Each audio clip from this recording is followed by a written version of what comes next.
السلام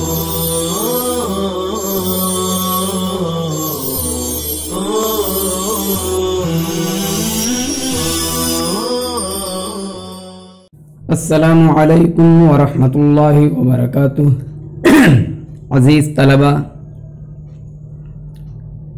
اب تک جو ہے میم ساکن کے احکام ماقبل والے باب میں پورے ہو چکے۔ اس سے پہلے والے باب کے اندر مصنف رحمۃ اللہ علیہ نے نون مشدد، میم مشدد اور اسی طرح سے میم ساکن کے احکام بیان کیے تھے۔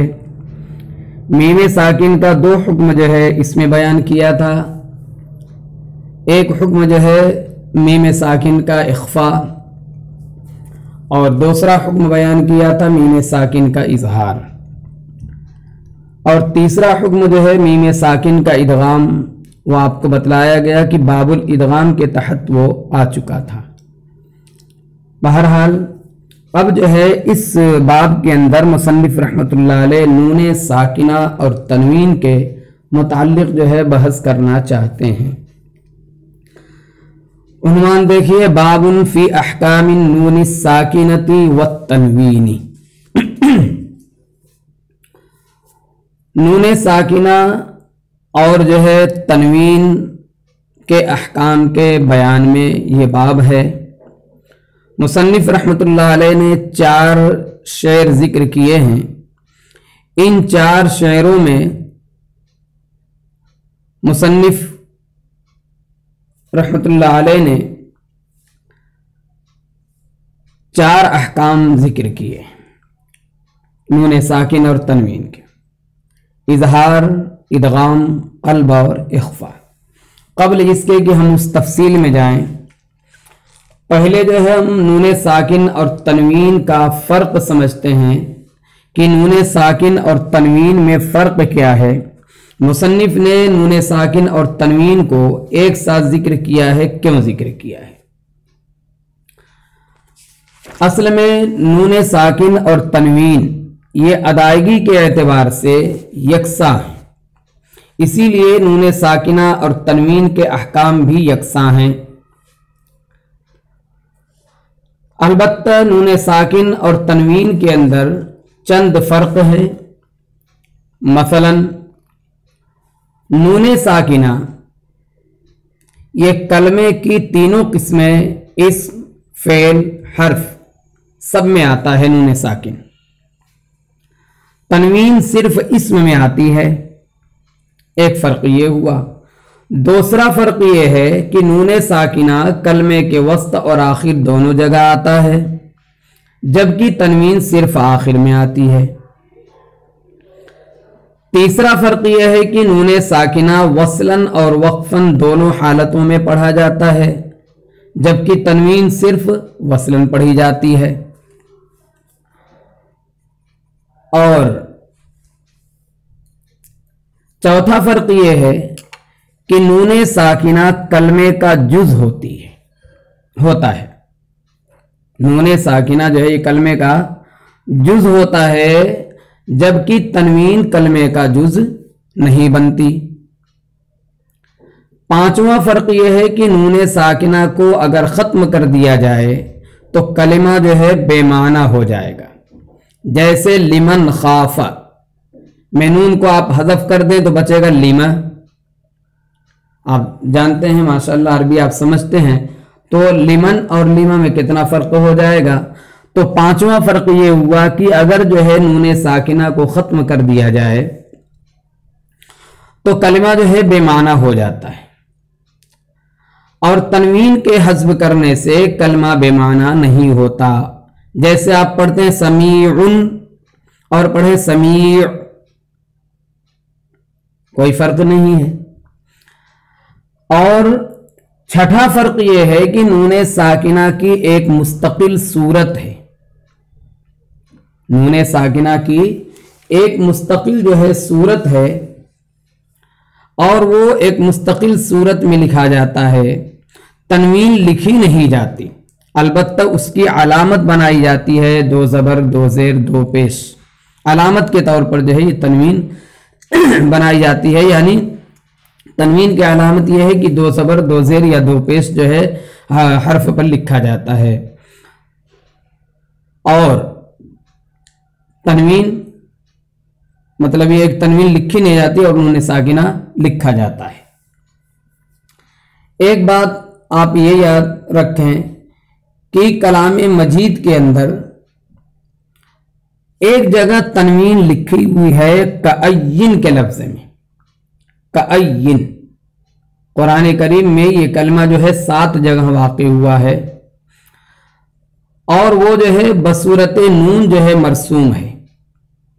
لفظ کأین میں بصورت نون تنوین جو ہے یہ مرسوم ہے۔ وہ 7 جگہ کون سی ہے؟ ایک سورہ آل عمران کے اندر ہے، آل عمران میں ہے وَكَأَيِّن، آیت نمبر 149 میں۔ ایک جو ہے سورہ یوسف میں ہے، آیت نمبر 105 میں وَكَأَيِّن۔ اسی طرح سے سورہ حج کے اندر 2 جگہ ہیں، ایک آیت نمبر 45 میں اور ایک آیت نمبر 48 میں، لیکن آیت نمبر 45 کے اندر فَكَأَيِّن ہے، فا کے ساتھ، اور 48 میں جو ہے وَكَأَيِّن ہے۔ اسی طرح سے سورہ عنکبوت کی آیت نمبر 60 میں ہے وَكَأَيِّن، سورہ محمد کی آیت نمبر 13 میں ہے وَكَأَيِّن، اسی طرح سے سورہ طلاق کی آیت نمبر 8 میں ہے وَكَأَيِّن۔ الغرض تنوین جو ہے کلمات قرآنیہ میں صرف ایک لفظ کأین میں لکھی گئی ہے، وہ نون ساکنہ کی صورت میں، اور یعنی نون کی صورت میں یہ مرسوم ہے، اور یہ قرآن کریم میں 7 جگہ پر واقع ہے۔ ایک جگہ جو ہے فَكَأَيِّن، اور 6 جگہوں پر جو ہے وَكَأَيِّن کے ساتھ جو ہے مرسوم ہے۔ بہرحال تنوین اور نون ساکن ان دونوں میں 6 اعتبار سے فرق ہوتا ہے۔ پہلا یہ کہ تنوین جو ہے اسم کی کیا کہتے ہیں کلمے کی 3 قسم، اسم فعل حرف تینوں میں کیا کہتے ہیں نون ساکن جو ہے تینوں میں آتا ہے، تنوین صرف اسم میں آتی ہے۔ نون ساکنہ کلمے کے وسط اور جو ہے آخر دونوں میں آتا ہے، اور تنوین جو ہوتی ہے صرف آخر میں آتی ہے۔ تیسرا فرق یہ ہے کہ نون ساکنہ وصلاً اور وقفاً دونوں حالتوں میں پڑھا جاتا ہے، جبکہ تنوین صرف وصلاً پڑھی جاتی ہے۔ چوتھا فرق یہ ہے کہ نون ساکنہ کلمے کا جز ہوتا ہے، تنوین کلمے کا جز نہیں ہوتی۔ پانچواں فرق یہ ہے کہ نون ساکنہ کو ختم کرنے سے کلمہ بے معنی ہو جاتا ہے، جبکہ تنوین کو حذف کرنے سے ختم کرنے سے کلمہ بے معنی نہیں ہوتا ہے۔ چھٹا فرق یہ ہے کہ نون ساکنہ کی ایک مستقل صورت ہے اور وہ لکھا جاتا ہے، تنوین لکھی نہیں جاتی، اس کی کوئی مستقل صورت نہیں ہے۔ البتہ علامت کے طور پہ 2 زبر 2 زیر اور 2 پیش لکھا جاتا ہے۔ بہرحال یہ ہے تنوین اور نون ساکنہ میں فرق۔ اب جو ہے آپ یہ سمجھیں کہ مصنف رحمۃ اللہ علیہ نے نون ساکنہ اور تنوین کے احکام کو بیان کیا ہے۔ اس کی وجہ یہ ہے کہ نون ساکنہ اور تنوین جو ہے ادائیگی کے اعتبار سے دونوں ایک ہیں، اور یہاں جو ہے ادائیگی کے اعتبار سے ہی جو ہے احکام بیان کیے جا رہے ہیں، اس وجہ سے مصنف نے دونوں کو ایک ساتھ جو ہے ذکر کیا ہے۔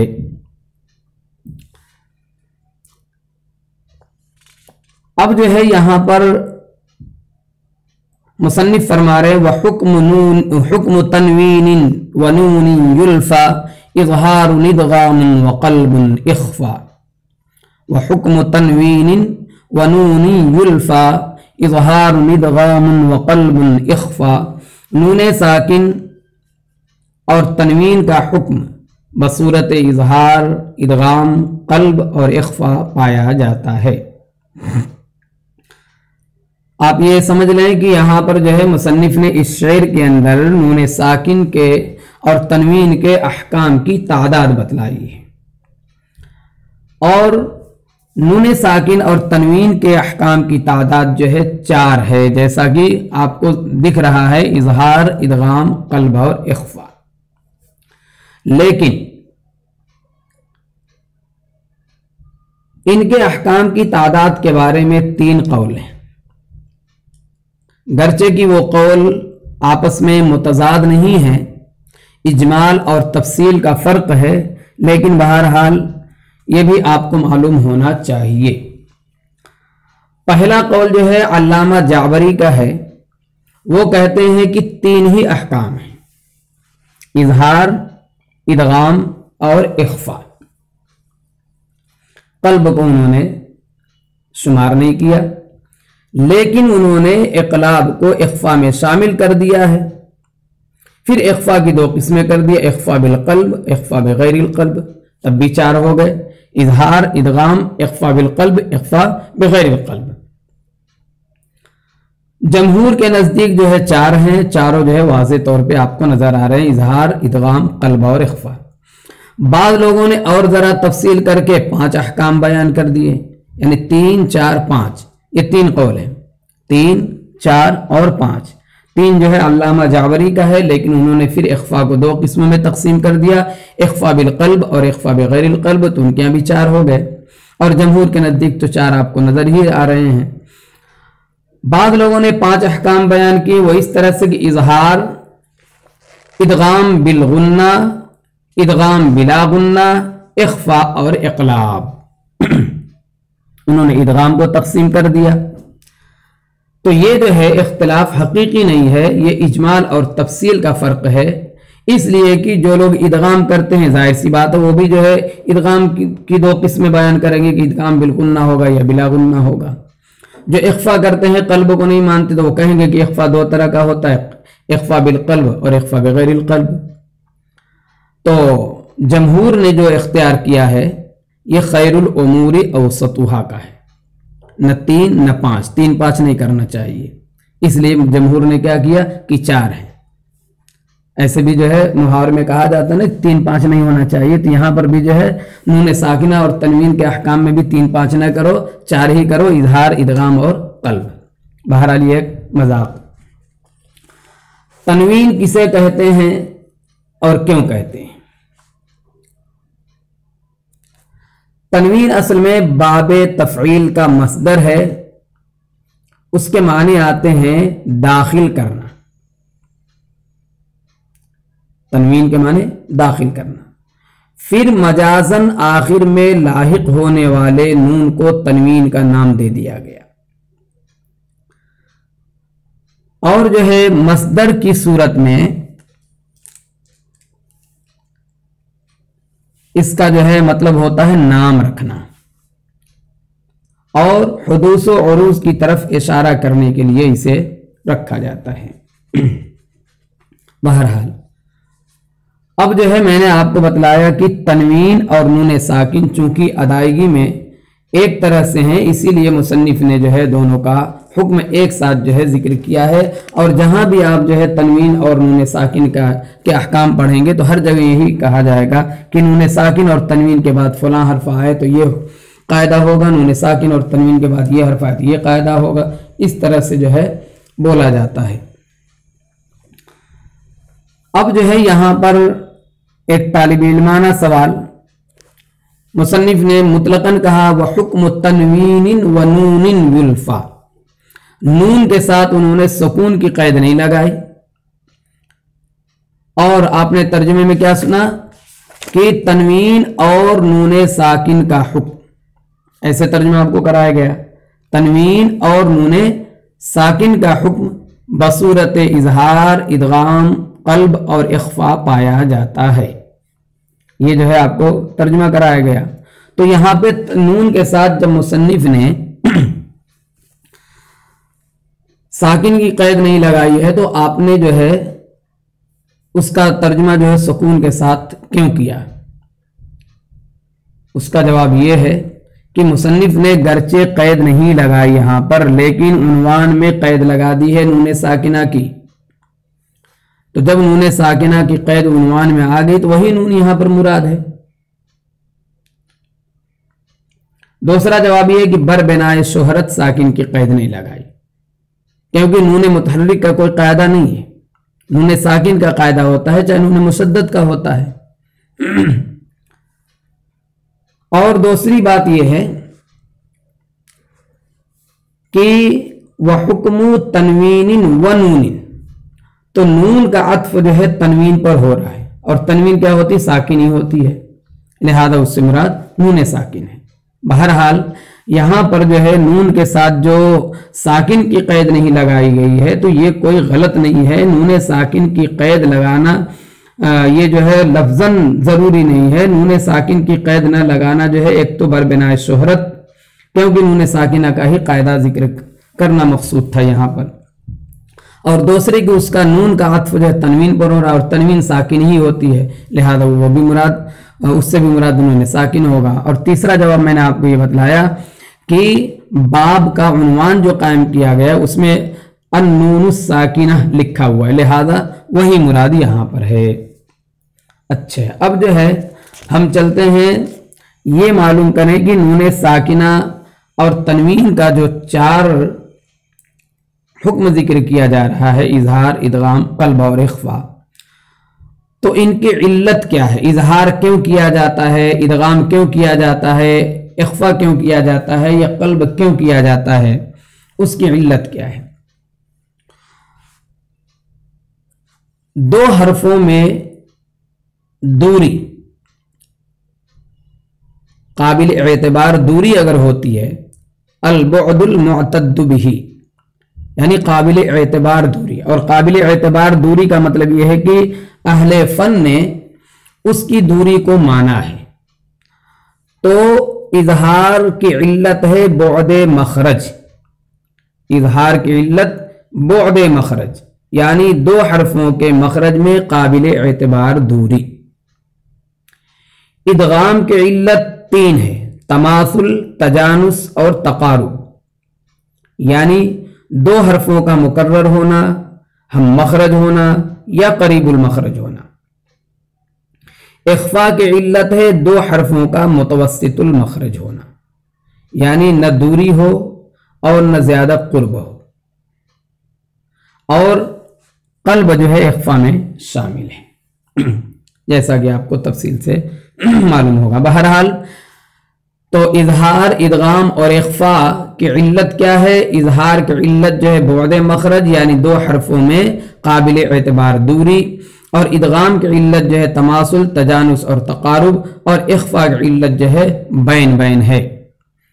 इसीलिए इख्फा की तारीफ की जाती है बैन अल इजहारी वल इदगाम, अल इख्फा ही हालतुम बैन अल इजहारी वल इदगाम, न दूरी हो और न कुर्ब हो, बल्कि मुतवस्सित दर्जे की जो है मुतवस्सित दर्जा उसमें पाया जाए कुर्ब और बहुत के एतबार से, तो वो जो है इख्फा की इल्लत बनता है। अब जो है इजहार, इदगाम, इख्फा की तारीफ जो है माक़ब्ल में भी आपको बतलाई जा चुकी है, वहीं पर जो है आप दोबारा सुन लेंगे, देख लेंगे सबक, तो वहां मिल जाएगा आपको। इजहार, इदगाम, इख्फा जो है मीम साकिन के बयान में उसका बयान आया था। अब यहाँ पे एक चीज है कल्ब। कल्ब के लुग़वी माना बदलना, कल्ब के लुग़वी माने आते हैं बदलना, और इस्तिलाह में जब कल्ब कहा जाता है यानी इस्तिलाह तजवीद में, तो मतलब होता है एक हर्फ को दूसरे हर्फ से बदल कर पढ़ना, इसको कहते हैं कल्ब। उसका कायदा क्या है? नून साकिन और तनवीन के बाद बा आए तो मीम से बदल कर पढ़ा जाए, यानी तनवीन और नून साकिन को मीम से बदल कर पढ़ा जाए, जैसे मिम बाद, मिम बाद, मिन बाद है, मिन बाद, तो नून साकिन के बाद बा आया तो उसको नून साकिन को जो है मीम से बदल देंगे, पढ़ेंगे मिम बाद, और अम्बिहुम वगैरह। आप जो है एक बात यहां पर ये याद रखिएगा कि जैसे यहां पर मुसन्निफ ने कल्ब जिक्र किया है, इसी तरह से एक लफ्ज इस्तेमाल होता है इक़लाब।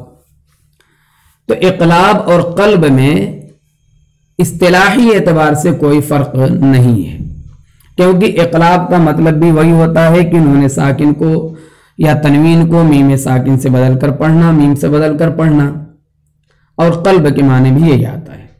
लेकिन जो है فرق یہ ہے کہ قلب کے معنی آتے بدلنا، یہ لازم ہے، اور اقلاب کے معنی آتے ہیں بدل دینا، یہ دوسرا متعدی ہے۔ تو بدلنا بدلنا بولتے ہیں، اگر بدلے خود تب بھی بدلنا بولتے ہیں، کوئی دوسرا بدلے تب بھی بدلنا بولتے ہیں۔ تو قلب کے معنی بدلنا اور اقلاب کے معنی بدلنا۔ تو اس لیے جو ہے میں یہ کہا کرتا ہوں کہ اس کو تھوڑا سا ہم جو ہے لفظ جو ہے بدل لیتے ہیں اگر، تو واضح ہو جائے گا۔ تو یوں کہا جائے کہ قلب کے معنی آتے ہیں بدل جانا، اور اقلاب کے معنی آتے ہیں بدل دینا۔ تو نون ساکن اور تنوین کے بعد جب با آتا ہے تو وہاں پر جو ہے پڑھنے والا نون ساکن کو میم سے بدل دیتا ہے، اس وجہ سے اقلاب کہتے ہیں، اقلب اقلابا، بدل دینا۔ اور جو ہے اگر خود نون ساکن اور تنوین کو کہا جائے تو نون ساکن اور تنوین میم سے بدل جاتے ہیں، اس وجہ سے اس کو قلب کہتے ہیں۔ بہرحال قلب اور اقلاب کی اصطلاح صرف الگ الگ ہے، دونوں کا مقصود ایک ہی ہے کہ نون ساکن اور تنوین کو میم سے بدل کر کے پڑھنا ہے۔ بہرحال یہ تمہیدی باتیں تھیں، اور اب جو ہے اس کا حکم کیا ہے، کب اظہار ہوگا، کب ادغام ہوگا، کب قلب اور اخفا ہوگا، اس کو انشاءاللہ اگلے سبق کے اندر آپ کو بتلایا جائے گا۔ اسی پہ آج کا سبق ختم کیا جاتا ہے۔ السلام علیکم ورحمۃ اللہ وبرکاتہ۔